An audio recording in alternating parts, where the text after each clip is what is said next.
ప్రతి వస్తువుకి, ప్రతి పరిస్థితికి, ప్రతి భావానికి రెండు లాభాలుంటాయి.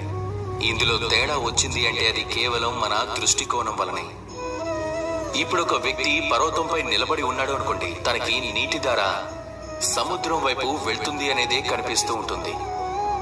ఇక మరో వ్యక్తి ఎవరైతే సముద్రం దగ్గర నిలబడున్నారో తనకు అనిపిస్తుంది ఆ నీటి ప్రవాహం సముద్రం వైపు వస్తుంది అని.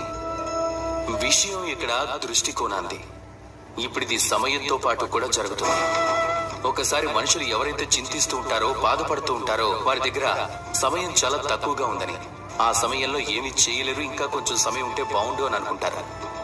వారు ఇలా కూడా ఆలోచించగలరు, అంతా సరిగ్గా ఉన్నప్పుడు సమయం మిగిలింది కదా అంటే అర్థం ఏదైతే మిగిలిందో దానిని కాపాడుకోవచ్చు కూడా, ఇందులో జీవితం మొత్తం గడిపేయచ్చు కూడా.